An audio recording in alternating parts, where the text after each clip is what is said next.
So this video is coming out like way before season 3 of the anime drops. So there's gonna be tons of manga spoilers covering Itadori's Extermination arc all the way up to the perfect preparation, which is basically chapter 137 to 158. So anime watchers, you have been warned. This video is basically just gonna be like my thoughts on these two arcs, and just in case you either don't remember or don't care for spoilers, here's a whole rundown of the story. So the arc starts immediately after the events of the Shibuya incident, where Kenjaku essentially released 10 million cursed spirits on Japan. Within the midst of all that chaos, combined with the fact that Gojo is still sealed, the higher-ups of Jujutsu Society essentially decide to take full advantage to basically clean up any loose ends that are currently annoying them and hindering them in the world right now. The first thing that they do is they essentially want to execute Geto, or Kenjaku in Geto's body, because of course he caused the Shibuya incident. And weirdly enough, that's like the most reasonable thing that they do, because the next thing that they do is they basically pass a law that states that anyone who tries to unseal Gojo will also be sentenced to death, because it's illegal now. They don't want anyone to unseal Gojo because Gojo's always been a thorn in their side. And the reason that they give for why they don't want anyone to actually help unseal Gojo is because they're saying that Gojo was the reason for why the Shibuya incident happened, which is weird because it's the complete opposite. It was his absence that made that entire situation get way worse than what it should have. Their third decree was to essentially just eliminate Principal Yaga, because since he was the mentor to Geto and Gojo and they started the Shibuya incident, that means he indirectly started the Shibuya incident. So they say, fuck it, let's just kill him too. And then their fourth decree is to essentially just kill Itadori, because the only reason that he's not dead right now is because Gojo stopped them from killing him. And now that Gojo's sealed away and that it's illegal for anyone to get him out, there's no one stopping them from actually going and just killing Itadori now. Especially since Itadori is kind of the one who did the most damage during the Shibuya incident. I know it's like, Sukuna, but if Itadori was dead, that wouldn't have gotten that bad. All of these new demands genuinely almost had me pulling my hair out when I first heard about them, because it didn't make any sense to me. I couldn't understand how all of these, the higher ups of the Jujutsu Society, these old boomers, can be so out of touch with everything, because they're essentially only making this entire situation worse. It's like Gojo's just gone for just one night, and within that night that he's gone, all hell breaks loose. The amount of conflict that actually arose from just one person's absence in this entire series, it genuinely had me at the edge of my seat, ever since this part of the arc actually started, because I was just sitting here just patiently waiting for Gojo to be released and for them to save the day and everything to go back to normal. But spoiler alert, that doesn't happen in this video. Oh, and I almost actually completely forgot the entire cherry on top when it came to the new set of rules that are happening. Yuta Kotsu, the person who was the main character of the series before Itadori even knew what curse energy was, is now assigned to kill Itadori. But basically all after that, we essentially cut over to the Zenin clan, and we actually get to see their perspective of this entire situation. And the first character that we actually are really introduced to is a character called Naoya.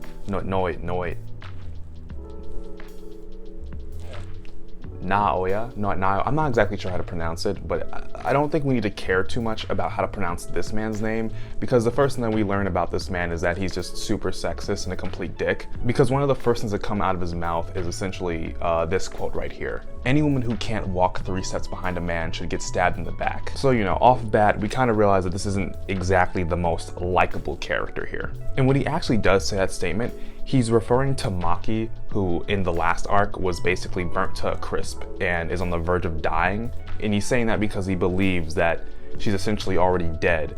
And he's also saying this exact quote about Maki to Maki's mother. So if you already hate this character, then don't worry, that entire statement's gonna be really ironic later.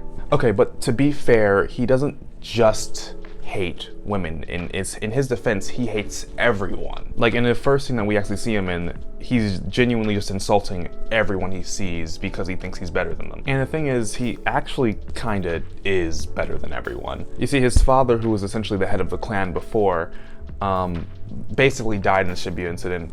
He got burnt to a crisp right along with Maki and Nanami from Jogo. And his will essentially stated that Naoya would essentially become the new head of the clan. But there was also like another part of the will that essentially cancels out that entire plan for Noya to become the new clan leader, because he essentially made it like a whole entire deal with Toji, basically that if basically saying that if Gojo were to ever die or become incapacitated in any way or essentially sealed, then Toji would welcome Megumi into the Zenin clan officially.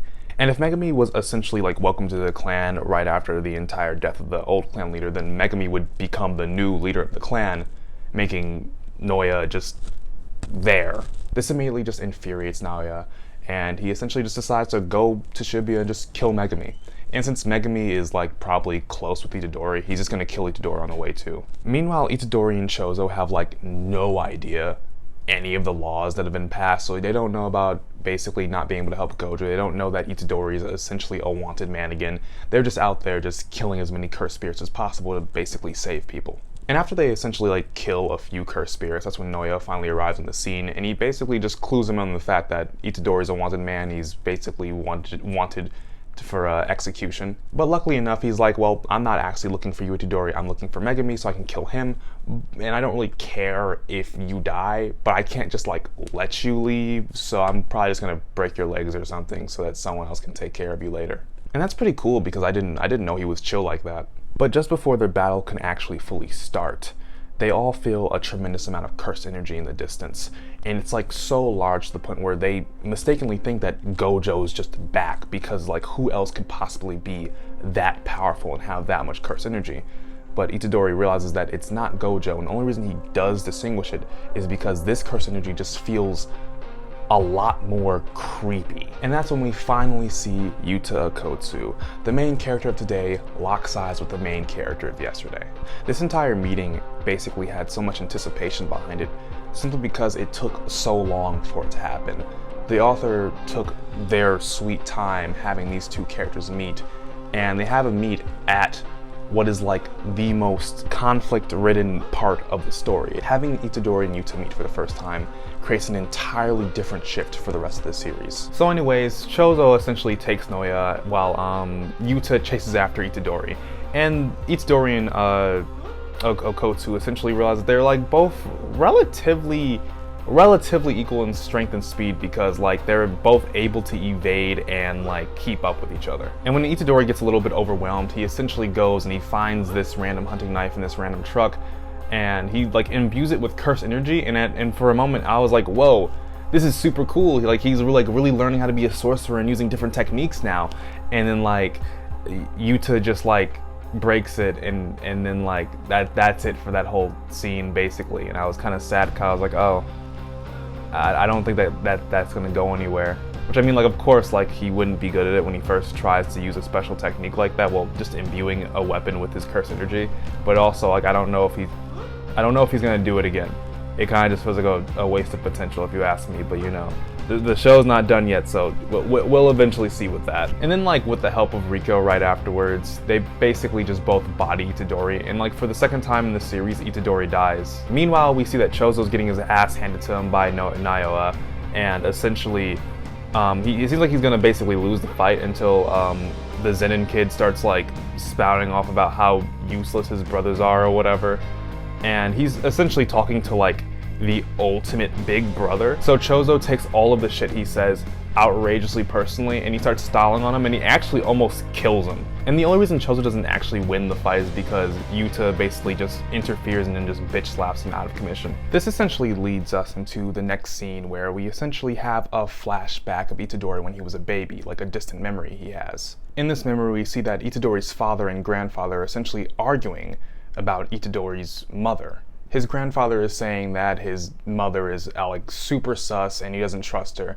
And the father's like, no, she's chill. And in the next panel, we essentially see that when she does appear into the scene, she has the same exact scar on her forehead that Geto had when he basically got controlled by Kenjaku. And with this new information, along with the fact that Chozo 100% believes that him and Itadori are brothers, kind of confirms the fact that yes, indeed, Kenjaku took back shots for Itadori, to birth Itadori, and you can do whatever you want with that information. So the next scene essentially has Yuji just waking up, and we see that he's alive. Surprise, surprise. And Yuta was actually on his side the whole time. What a twist, I guess. Essentially, in the beginning of all this, Yuta essentially made this binding vow with the higher-ups to basically trick them into thinking that he did in fact kill Itadori, because the thing is, he did. He actually did kill Itadori. Itadori's heart stopped beating and everything. But then he used reverse curse technique to heal him back up. So essentially, he didn't break his binding vow, so he's okay. And the higher-ups fully now believe that Itadori is dead. And the only reason this all worked is because Itadori is just built different. He probably wouldn't be able to pull this off with like anyone else, but except maybe Maki or something, but regardless, it worked. The whole reason why Yuta is even helping Itadori in the first place is because Yuta's friends care about Itadori. So that means he kinda has to care about Itadori, and he turns into an instant ride or die. Soon, Megumi just pops out of the shadows and basically just acts super normal about the situation. He basically just tells Itadori that they need to go back to the school, but Itadori's having like this entire like crisis about his life because of course, during the Shibuya incident, he kind of murdered thousands of people indirectly, and he like is wondering to himself if he even deserves to live. Luckily, Megumi like has a counterpoint to this to help him like figure out whether or not he deserves to live by just basically saying like, hey, you can make up for everything you did by saving me. You see, Megumi actually has a sister that's been in a comatose state ever since she went to that one random bridge that like the entire team fought out back in season 1. And at one point or another, Kenjaku essentially went and put a mark on her that essentially was going to do one of two things. It was either going to basically awaken a hidden curse technique in her like they did with Junpei, or it was going to turn her into a vessel like they did with Itadori. And another catalyst to all that is the fact that she essentially has to play in the Culling game now. And the Culling game is essentially other people like her are essentially basically going to be pitted in this Hunger Games type purge type battle to the death with each other. And since there's going to be people that are going to be way more powerful than her, she's probably going to die. So it's up to all these bozos to try to save her. And that is essentially the end of the Itadori Extermination arc. This ending is actually pretty cool because of the simple fact that the Shibuya incident, at the end of that arc, it already introduced to us the entire concept of the Culling game, but this arc, the Itadori Extermination arc, essentially gives the characters an actual reason to participate. So it gives stakes to this entire new thing that Kenjaku made. But besides that, I don't actually have too much to say about this arc because not much actually happens. The only thing of any real importance is just that one story beat to help the entire story just move forward, which is exactly why I'm going to be talking about the Perfect Preparation arc immediately. Before Itadori actually accepts, he asks Yuta if he can essentially kill him if Sukuna ever takes over, because Itadori is currently really scared about Sukuna taking over, not only because last time Sukuna took over, he killed like 1,000 people or higher.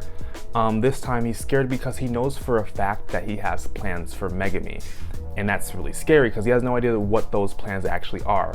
And Yuta just essentially says like, yeah, I can take him. So Itadori essentially says, okay, as long as Yuta can eventually kill me if Sukuna takes over, I'm fine with doing whatever we need to do. And that's when they go over the whole new plan. They need to go and find Tengen in order to basically find out how to remove the seal on Gojo, and also what Kenjaku is planning altogether. And that part's actually super easy, barely an inconvenience, because Itadori, Megumi, Chozo, Tsukumi, Yuta, and Maki essentially just find him super easily because I guess he just wasn't that hidden from them.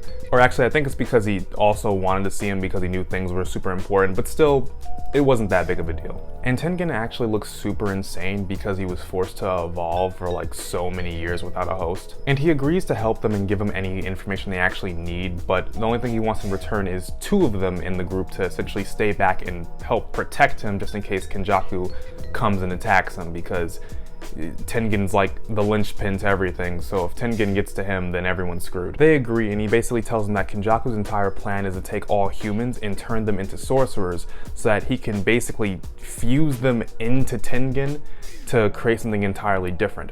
And the only reason he is able to actually do this is because Kenjaku has the ability of curse manipulation, of like curse spirit manipulation. And at this very moment, Tengen, because he's evolved so much, is more of a cursed spirit than an actual human. So if Kenjaku actually gets his hands on him, then he can actually take complete control over him. And that's why Kenjaku is essentially doing the Culling game, because the Culling game is basically just an entire ritual to have normal people cross over to the other side and amass this insane amount of cursed energy to fuel the entire ritual. And with this ritual, fuse Tengen into humans, and if they fuse together, they don't know exactly what will happen. It might turn into a giant monster, or it might destroy everything. We don't really know, but all we know is that it's going to create like mass chaos on the same scale as the Shibuya incident, but towards the entire world. So it'd just be like the end of humanity. And this basically gives our protagonist the idea of basically going into the Culling game in order to make a rule for all the people who don't actually want to play, so that they can just leave whenever they want, like Megumi's sister. And before they leave, Tengen tells them that they actually have to find someone by the name of Angel in order to free Gojo, because she has a technique that can essentially just bypass all curse techniques. And since the prison realm is kind of like a curse technique, then as long as Angel gets to it, then she could completely just destroy that barrier and free him. And after that, they actually finally go over all their roles. Yuki and Chozo will essentially stay with Tengen and protect him from any dangers that come, like Kenjaku, while Maki's going to go back to the Zenin clan to essentially collect a bunch of curse tools. And afterwards, she's going to tell Panda about the entire Culling game so he can help. As for Yuta, he's basically going to go into the Culling games immediately to gather as much information as possible. And Megumi and Yuji are going to go find a guy named Hakari, who's essentially supposed to be stronger than Yuta apparently, and they're going to try to recruit him onto their team.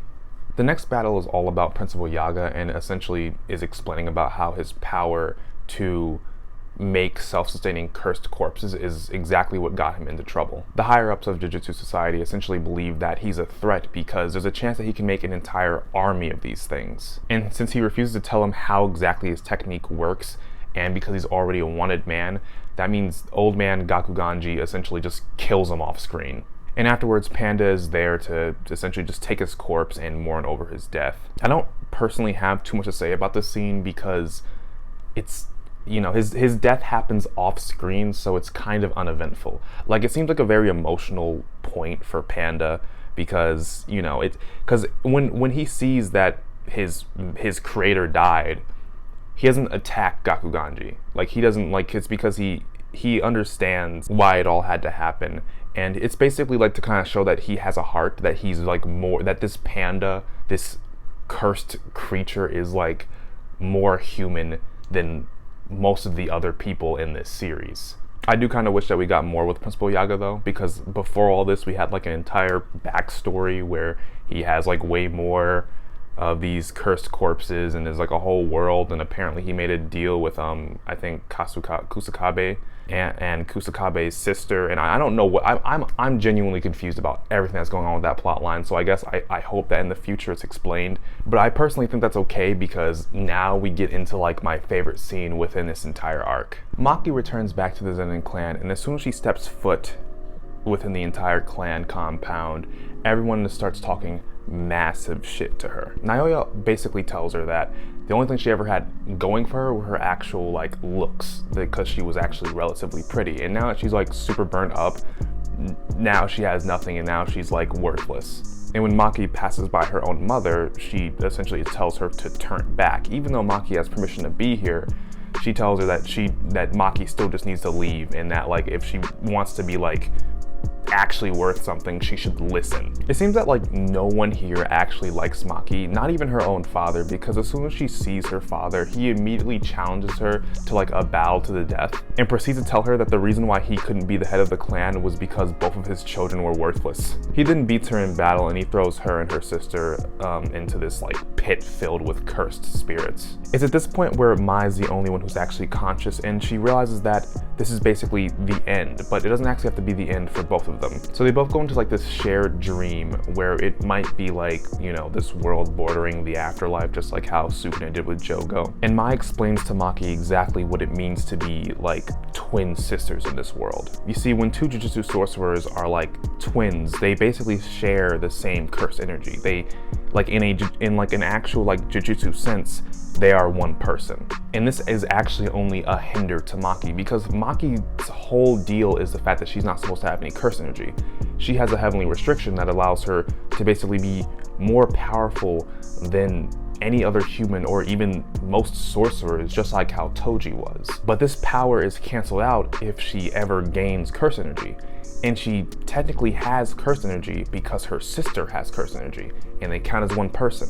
And since Mai's alive, she essentially realizes that she's just holding back Maki's true power. So Mai actually has a pretty good solution to this: to just kill herself. In order to do this, Mai basically used the last of her remaining power, all of her power, like enough power to basically kill herself, to make a new weapon for Maki. In doing this, she actually gives Maki like a super OP weapon and essentially gives Maki like unlimited power. This turns Maki into an actual monster with only one goal on her mind, and that's to follow her sister's last words: to destroy everything. She then leaves the feeding ground to confront her father, and before her father can even give his insult of calling her a worthless child, she essentially just within a fraction of a second cuts off his head. Well, cuts right through his head and kills him in the middle of his insult. And this man has like no idea what hits him. And this is officially the start of her actual rampage. Once news breaks out that Maki killed her father, everyone essentially believes it's a fluke. They think that she got lucky, that maybe she killed him while he was sleeping or while he was on the toilet. So they don't take it too seriously. They just send out their weakest soldiers, all these people without curse technique, in order to deal with her. And it does not take long for her to just wipe all of them out. And that basically warrants the 3 strongest first grade sorcerers in the clan to come and try to take her down. And they do so pretty unsuccessfully, because she slices through the head of one, she slices off the head of another, and the third one just dies because of her overwhelming intensity. And that only leaves one fighter left, which is Noya Zenin.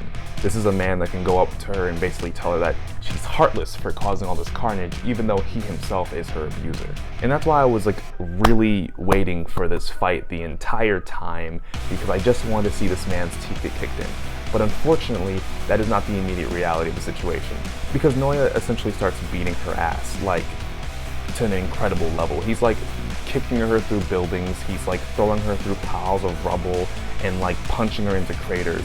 And the first thought that she actually has within this battle is, this isn't going well. So to figure out his curse techniques, she essentially just decides that she needs to just go with the flow, and she eventually does realize that she just needs to like move her body in a way where it goes into 24 segments in a way that it doesn't like break the laws of physics and a very natural fluid movements. And she's only able to figure this out because of her like new body and how like it's actually raised her like heightened senses and her sight to actually be able to see how this all works. And once she figures it out, the battle actually becomes super easy, barely an inconvenience, and she just knocks him out in one punch. And with that, she basically has to go and just tie up one final loose end, which is her mother. And let me tell you, this is like a super low diff 1v1 because she just one-shots her off screen. But I've heard theories that like maybe the mother stabbed herself, which kind of makes sense from the context of the scene, but I'm not entirely sure if we'll actually know that information for sure. But you know, some evidence that actually supports that theory is the fact that right after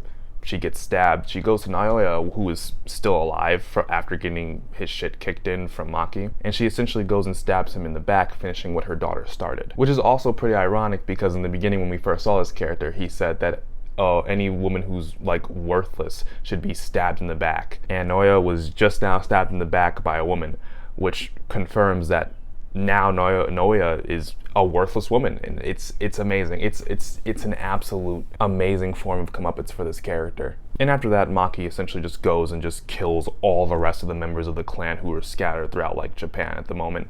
And she just uses the rest of her day to just murder just the entire clan. And after that day, the entire clan is just gone, dissolved, destroyed, because Maki destroyed everything just like her sister wanted. And that essentially wraps up her entire character arc, which is like kind of jarring to me because there seems to be so much of this series left. These turn of events were actually just genuinely shocking because of the simple fact that Maki's a character who has to work harder than everyone else just to get third place.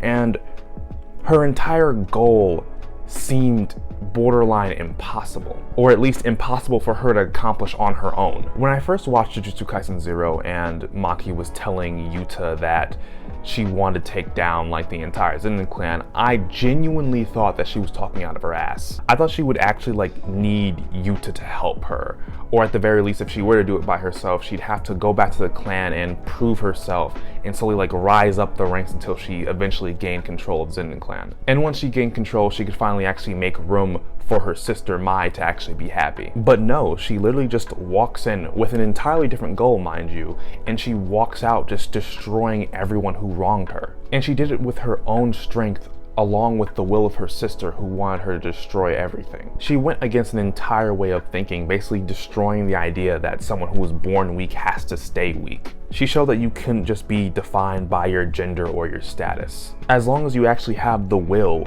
then you can shake up the entire status quo, and somehow that's actually the most wholesome thing to come out of a series like this. The entire evolution of Maki losing her heart in order to gain strength is one of the most captivating parts in this entire section, if not the entire series. And I genuinely do think it should have been like the end of the perfect preparation arc. But we still do actually have one more section to talk about before we end this video. So this entire section is basically focuses back on Itadori and Megumi infiltrating Hakari's gambling ring. And it's exactly at this point where you finally actually get some insight on who this character actually is. Hakari is basically a character who used to go to Jujutsu High, and he used to be one of Gojo's pupils, and just like Gojo, he hates the higher ups. And he got into it with them, and since they didn't like see eye to eye, he left and he just started to do his own thing. And his own thing is essentially just making money by gambling. And even though everyone at the school kind of sees him as a huge jerk, they still want him in their corner because Okotsu himself says that Hakari is stronger than him, and anyone stronger than the cursed child is like, you need them on your team. Unfortunately, that's not actually the easiest task because Hakari hates Jujutsu High and anyone who comes from it. So they can't actually be all straightforward and say, hey, we're from Jujutsu High and we need your help, because he'll either just like run away or fight them. So they both decide to go in as actual fighters of his gambling matches, and since Hakari just gets bad vibes from Megumi because he seems like a depressing dude, he essentially just has Itadori fight instead. And a super big surprise in this is that Itadori's first match is actually against Panda, who basically already understands the entire assignment. So they have this entire fake match that like is supposed to make Itadori look super good and cool, like he knows what he's doing, which I mean he already does, so it's not like hard because he's actually like a really great fighter, but still it's even better because Panda basically sells all the moves. And this was actually a big reason for why Itadori was able to gain Hakari's attention. After that, Megumi and Panda actually start trading information, and Panda tells him that he's not actually able to get to Hakari because of Kurara's ability. It seems like it's almost like similar to Gojo, where it makes it so you can't touch a certain place, because every time Panda tries to go to Hakari's room, he just keeps getting farther and farther. It doesn't make any sense to him. And for some reason, they also make sure to clarify that Kurara's a man. Like they really want to hammer into the fact that this person's a man, or at least they were a man, which means Hakari is definitely gay and we have ourselves a queer icon. Regardless, they eventually go and take down all of the guards one by one until they can finally find Hakari. But before they actually can get to Hakari, that's when they just so happen to be intercepted by Kurara. And that leads to a little bit of an altercation. Megumi sends his demon dogs at her, but she uses her curse technique to essentially push it back and make their movements connected so that they can't move without the other moving with them. Meanwhile, Itadori actually finally gets to meet Hakari for the first time. Hakari talks about how he loves passion basically through gambling. And he says that he wants to take over the country's passion through his entire gambling ring. But Itadori doesn't really actually care about any of that, so he gets to the point of why he's there. But before he can actually get to the point, that's when Hakari gets a phone call. Hakari takes notice of the phone call, but he just ignores it, and it prompts him to ask Itadori about Gojo.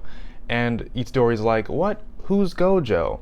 But the thing is, that's a major mistake, because Itadori not knowing who Gojo is like an up-and-coming rapper not knowing who Kendrick Lamar is. It's just absolutely crazy, and you know they're lying.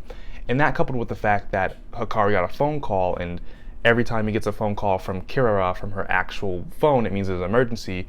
It means that he just starts throwing hands immediately, knowing that something's super wrong. And I have to actually say, I genuinely really hate whenever like there's that trope where there's a misunderstanding and then it starts like an entire fight. But for some reason here, it's actually kind of funny because Hakari because Itadori is like, hey, listen to me, I'm not your enemy. And Hakari just says, I don't want to.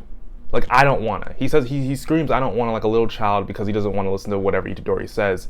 And instead of it feeling tropey, it feels more like a fun character flaw. So I'm like on the fence about how I feel about it, but I think I'm leaning towards it just being like genuinely fun. We then cut back to Megumi, Panda, and Kirara, and Megumi essentially finds out like the entire motif of Kirara's ability and asks like the Southern Cross, and that basically she marks other people with these stars, and in order to get to one of the places that have stars, either a person or object, you have to cross someone who already, damn, how do I explain this? So like you have to, so if you're marked with a certain star and if you're marked with, it's not this, I'm using letters as an example, it's not exactly like letters, but if there's letters of A, B, and C and you're marked with A and you want to reach C, in order for you to reach C, you have to go to whoever is marked with B and touch them and go past them to go to C. I don't want to go any more in depth in it because I'm genuinely too dumb to fully understand and like explain it, but like, you know, it's basically that. And not too long after they figure out the entire ability, they're able to apprehend her, and she decides that she's ready to actually listen to what they have to say. But at the same exact time, they see Itadori fly through the door because Hakari just punched him through it. And the weird thing about this battle is that Itadori isn't like dodging or blocking or anything. He's just letting Hakari just beat the ever-living crap out of him just because he wants to like earn Hakari's respect rather than just like fight him. Itadori tells Hakari that his entire role in all of this is just to be a cog. He's just one of the many stepping stones to what is Jujutsu society. He's simply just supposed to be the side character that's supposed to do his role to help everyone else out. And even though Hakari finds this incredibly boring, he still sees like this hint of passion in Itadori's eyes, so he decides to actually hear him out and make a deal with him. After they talk for a little bit, that's when Hakari actually finally finds out that Gojo's been sealed and that Principal Yaga is essentially dead, which is really sad for him because both of them were essentially like just mentors to him. Hakari decides that he's actually going to help them, but as long as they can help him with his entire fighting club and making it rule over like Japan. And once he finds out that Megumi is like the current leader of the Zenin clan, he wants to bend over backwards to get all chummy with him so they can be friends because Megumi currently has political power.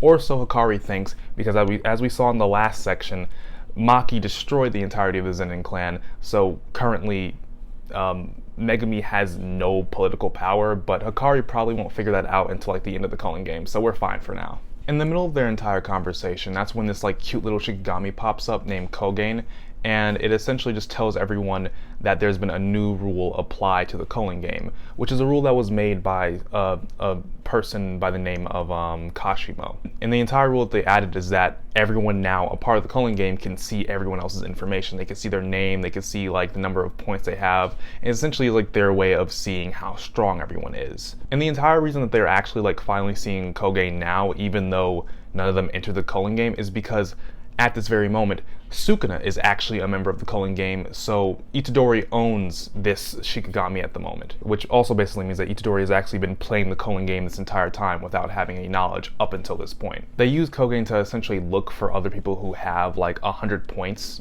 Remember from before, if you have 100 points within the Culling games, that means you could use said 100 points to change rules.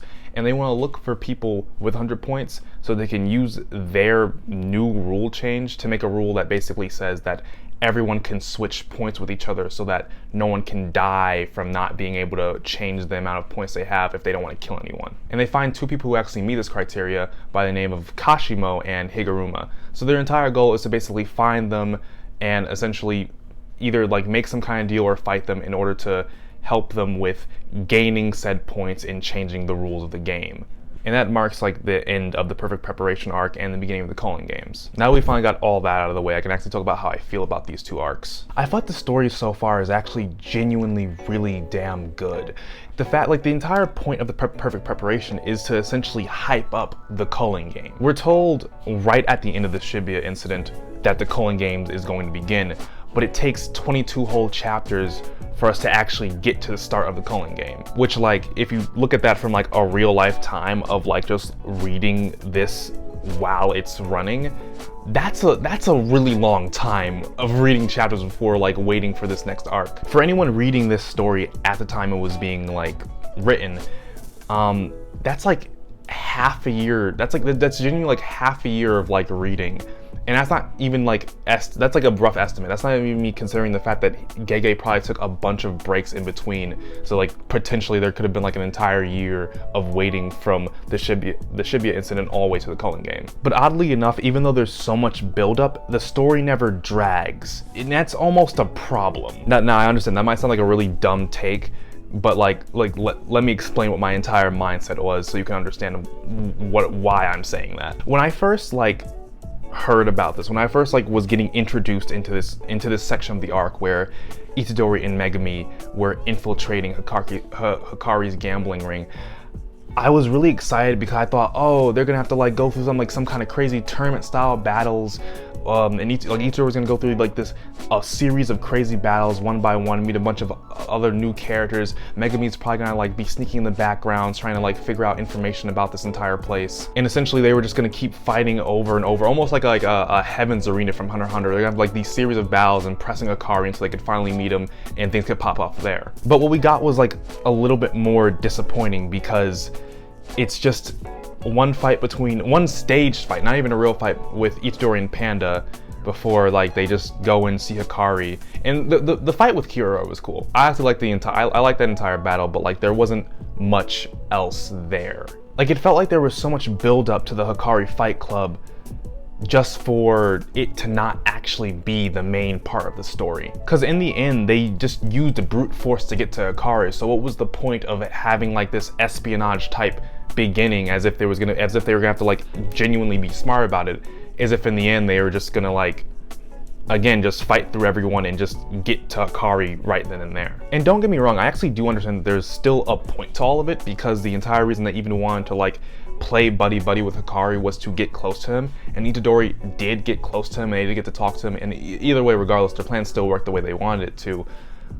But from an actual writing standpoint, I just felt like it wasn't the most optimal way to do this. It genuinely felt like Gege had this entire plan for the arc, but either he got bored or he didn't know how to write it, or his editor simply just said, hey, you've been writing this for too long, just get to the good stuff, get to the Culling games, because editors be like that sometimes. But I don't know, my opinion can seem pretty wrong from other people, and if you think my opinion's wrong, please explain why in the comments. I would love to actually hear it, because I can see a point to the way he's writing it. Because maybe we don't need a Batman v Superman level fight between Yuta and Itadori. We don't need an actual war between Maki and the Zenin clan that lasts chapters and chapters and chapters. And we don't need an entire espionage arc for Hakari per se. We don't need any of that stuff if it actually meant that it would have slowed down the pacing way too much for us to get to the Culling games. I guess my entire point is I wish that events weren't hyped up so much just for them to get rushed in the end, But regardless, I do actually find the execution of all of this to be very fun, which is probably the entire point. When it comes to characters, I think the only new faces that we see that are genuinely worth talking about is going to be Hakari and Kirara. And I think they're interesting because they represent an entirely different type of sorcerers than we've seen before. They represent the new age. They're absolutely hated by the higher ups of Jujutsu society because they're basically conservatives who hate their curse techniques, because their curse techniques seem way too new, and they don't seem traditional in the slightest, like someone like Kugasaki, who uses the straw dollar technique, or Megami, who has a generational curse technique. These are completely new abilities that just are super modern. Because Hakari, from what we know now, at the end of the story, is essentially his curse technique has something to do with gambling, while Kura basically has this entire rockstar vibe to it. But now that I'm actually saying it out loud, I think the higher ups are really stupid for not liking that, because literally the old man, I think his name Yoshinobu or whatever, his entire curse technique is pulling out an actual electric guitar and hurting people with it.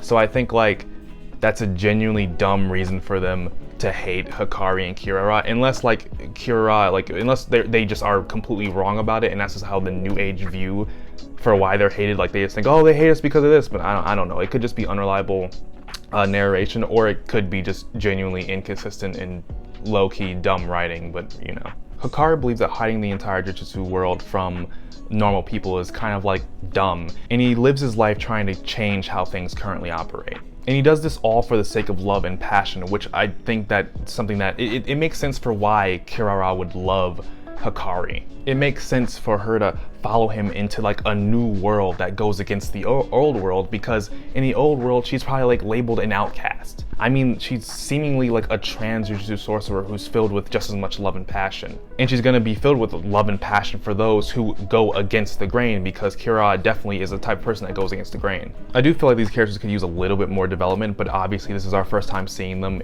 There's probably gonna be so many more moments where they actually do get developed, so it's too early to even criticize that. I will, however, criticize the characters that we already know. Like Itadori, I think Itadori is like super boring. Like, yeah, he's still filled with a bunch of life, and he's that same lovable idiot that we met from the beginning, but I think his ambitions genuinely fall flat for a main character. But that might be a super controversial thing for me to say, because I'm pretty sure that's genuinely supposed to be the entire point of the character. And there are characters like Hakari himself and Principal Yaga who like basically say that that's a very boring goal, and it's like not a goal he should have, because he shouldn't just blame it on the fact that, oh, someone else told me to do it.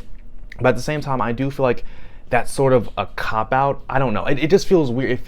I understand that's like, it's the point of his character, but maybe I just personally just don't like that. Him detaching all of his emotions to kill Mahito was fine because it made sense. Because all of that was like super personal. Mahito killed his mentor and one of his best friends. So essentially, of course, Itadori had to like basically kill his emotions in order to strengthen his resolve in order to avenge them. That was very personal. I actually genuinely liked his whole entire "I'm a cog" speech. Like, I'm just here just to kill you. I thought that was epic. But in this situation with Hakari, it just kind of feels really lame. Like, I don't understand, like, I don't want to really watch a character who has, like, no ambitions. He's just doing all this because it's his entire duty as a Jujutsu sorcerer. But, like, what does that even mean? Why does he care about this society that wanted him dead from the jump? I genuinely just don't find it all that interesting, and I just wish it would, like, change soon. But I guess it's not that bad, because it's made up for the fact that there's other characters who are taking the spotlight who do have good ambitions. Like, there's people who like Hakari, who's doing everything he's doing because of his love and passion, while there's people like Maki, who essentially had to throw that love and passion away. Regardless, I do think that the Perfect Preparation arc is genuinely a really good build-up for the Culling games, and it adds new characters that I actually can't wait to see develop even more. And I'm just genuinely hyped to see what happens next, so I guess that's all that really matters. But that's basically all for this video, and if you do want to see me continue this entire series of talking about Jujutsu Kaisen, then just make sure to subscribe. Please, it'd be really cool if you subscribed. Like, look at my subscriber count. I need more subscribers. Oh, also, read my book. It's down in the description. Yeah, see ya.